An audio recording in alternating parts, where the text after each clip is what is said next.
জুলাই আগস্টে সংঘটিত মানবতা বিরোধী অপরাধের মামলায় সাবেক প্রধানমন্ত্রী শেখ হাসিনা ও সাবেক স্বরাষ্ট্রমন্ত্রী আসাদুজ্জামান খান কামাল সহ ৩ জনের বিরুদ্ধে ২১তম দিনের সাক্ষ্য গ্রহণ আজ।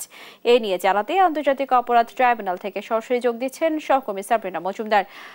সাবরিনা, আপনি আমাদের জানাবেন সাক্ষ্য গ্রহণ শুরু হয়েছে কিনা, আর আজ কারা কারা সাক্ষ্য দেবেন?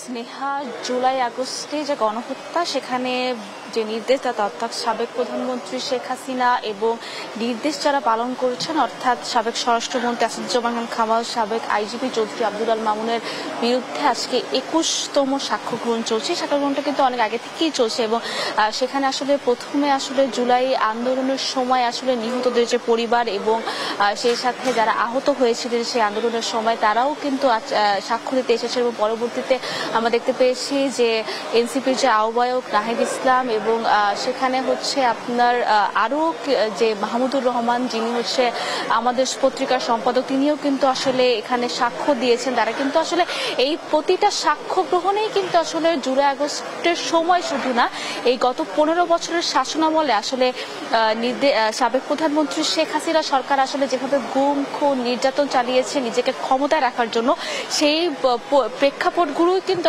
প্রতিটা সাক্ষ্য গ্রহণে উঠে এসেছে এবং সেইটাই ধারাবাহিকতায় আজকেও কিন্তু সাক্ষ্য গ্রহণ অনুষ্ঠিত হবে।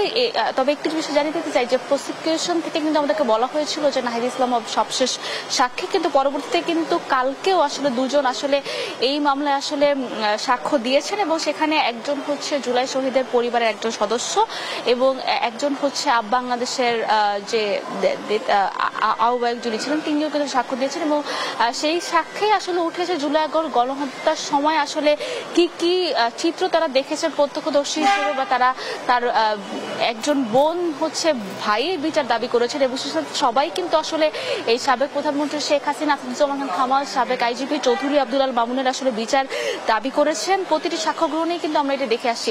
তো আজকে সাক্ষ্য দিতে আসবেন প্রসিকিউশন থেকে তানভীর হাসান জোহা। তিনি তদন্ত কর্মকর্তা হিসেবে প্রসিকিউশনে আছেন এবং তিনি এই যে বিভিন্ন ধরনের যে ফুনলাভ ফাঁস হয়েছে শেখ হাসিনার এবং বিভিন্ন যে ল্যাবে যে পরীক্ষা নিরীক্ষা করার জন্য যে এভিডেন্স গুলো দেওয়া হয়েছে সেই বিষয়ে সাক্ষ্য দিবেন ট্রাইব্যুনালে। এছাড়াও আজকে ট্রাইব্যুনাল 2 আশুলিয়ার যে মামলা, সেই মামলায় চতুর্থ দিনের সাক্ষ্য গ্রহণ। সেখানে এর আগেও যেমনটি আমরা দেখেছিলাম যে শহীদ পরিবারের সদস্যরা সাক্ষ্য দিয়েছেন, আজকেও এর ব্যতিক্রম হবে না। এখানেও আজকে জুলাই শহীদ পরিবারের একজন অথবা দুজন সদস্য আজকে সাক্ষ্য দিবেন এবং সেই সাথে আজকে ট্রাইব্যুনালে এছাড়া বিভিন্ন মামলায় কিন্তু মোট মিলিয়ে 24 জন আসামিকে হাজির করা হয়েছে এবং সেখানে উত্তরাতে যে মানবতা বিরোধী অপরাধ হয়েছিল সেখানে মেয়র আতিকুল ইসলামকে হাজির করা হয়েছে এবং সেই মামলাটিও তদন্তের প্রতিবেদন দাখিল করার জন্য প্রসিকিউশন সময় যাবে। এবং সেই সাথে আরেকটা যদি বিষয় জানিয়ে দিতে চাই যে আজকে প্রথমবারের মতো রাজশাহী যে সিটি কর্পোরেশনের মেয়র, সাবেক মেয়র লিটন, তিনিও আজকে প্রথম আন্তর্জাতিক অপরাধ ট্রাইব্যুনালে হাজির করা হয়েছে তাকে। এবং সেই সাথে একটা যদি বিষয় জানিয়ে দিতে চাই যে শুধুমাত্র কিন্তু ঢাকাতে গণহত্যার সময় নৃশংসতা হয়নি, এটি কিন্তু পুরো প্রতিটি জায়গা জুড়ে বাংলাদেশের গণহত্যা হচ্ছে। বিভিন্ন জায়গায় কিন্তু ছড়িয়ে ছিটিয়ে এই আন্দোলন দমনের জন্য পুলিশ বাহিনী ছাত্রদের উপর বিভিন্নভাবে নির্যাতন চালিয়েছে, বিভিন্ন গুম করা হয়েছিল, তাদেরকে বিভিন্নভাবে হত্যা করা হয়েছিল এবং সেই পরিপ্রেক্ষিতে কিন্তু বিভিন্ন জেলা থেকে পুলিশ সদস্য যারা আছেন তাদেরকে কিন্তু ইতিমধ্যে ট্রাইব্যুনালে হাজির করা হচ্ছে আস্তে আস্তে, বা গ্রেফতারও করা হচ্ছে।